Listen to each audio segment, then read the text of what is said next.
What would you do if the people who set strict, hypocritical rules for you your whole life suddenly expected you to break those same rules for them? In today's story, the protagonist serves up a dish of revenge best served cold, using her parents' own logic against them. My name is Clara, and at 25 years old, I'm only a few months away from marrying my fiancé, Leo. For the sake of simplicity, I'll refer to my mother, Eleanor, and my stepfather, Richard, as my parents, as Richard has been in my life since I was little. The story of my little act of rebellion, however, starts much earlier. Growing up with two older brothers, Mark and David, I was used to a certain set of house rules. One of the biggest was that we were never allowed to have girlfriends or boyfriends spend the night. I thought that was perfectly fair, but then, when my brothers turned 16, the rules suddenly changed for them. Their girlfriends were permitted to stay over, on the condition that they slept in the spare room. Again, this seemed reasonable enough to me.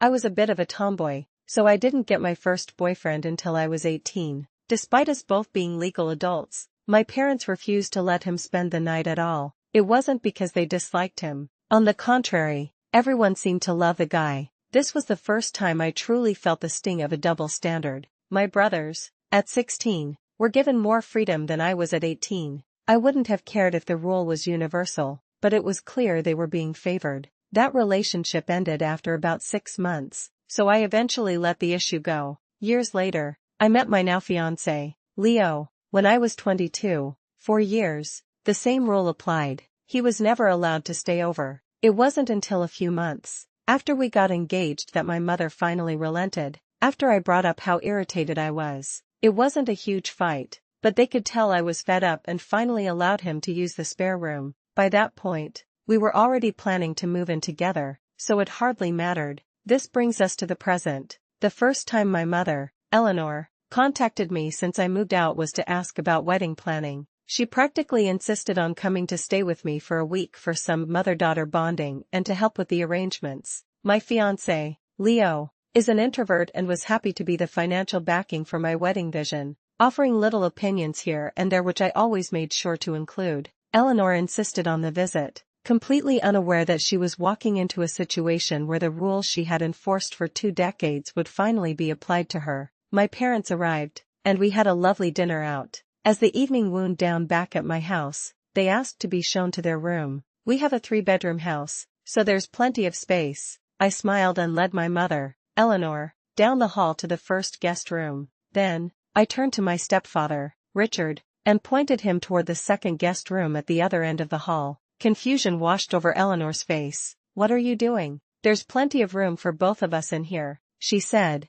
gesturing for Richard to join her. I kept my expression pleasant and my tone even. "I know there is," I replied, "but just as you always told me, it's my house, and I don't want you sharing a bed in my house." I was repeating, almost word for word, the speech she used to give me when I would complain about the double standards with my brothers. I then added, "Actually, since neither of you are married, you're in the same position I was in for years." I should point out that my mother and stepfather are adamant they will never get married. He's been divorced twice already. As one commenter aptly pointed out, they aren't even engaged. They are just boyfriend and girlfriend. Maybe if they get married, I can revisit this issue. Eleanor's face tightened. "That's different," she argued, her voice rising slightly. "We've been together for almost 20 years. This was the moment." This revealed Eleanor's greatest flaw, a selective memory that conveniently erased any instance of her own hypocrisy, a trait that would now cost her dearly. I held my ground, channeling her own unshakable authority from my teen years. "That doesn't matter,"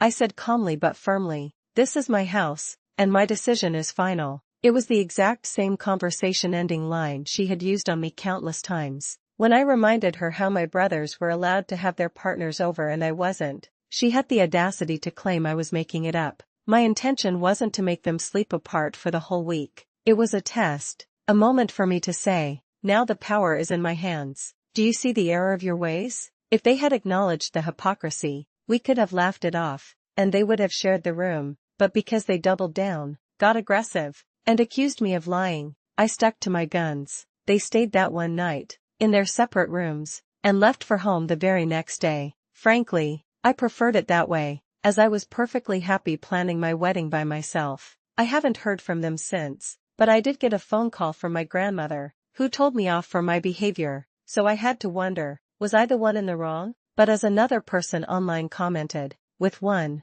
admittedly petty move, I reworked the entire power dynamic of our relationship. My mother now knows that I am in charge of my own life. Was it petty? Yes. Was it mature? Not really, but was it effective? Absolutely. When people are reasonable, you communicate. When they are steamrolling hypocrites, one petty power move can do wonders to establish your boundaries. Ultimately, the story is a powerful reminder that the rules you set for others may one day become the standards you're held to. You are only going by the lessons you were taught, and the rules of your home should be respected, just as you were expected to respect theirs. So, what do you think? Was my move a brilliant act of malicious compliance, or did I sink to their level? Let us know in the comments below.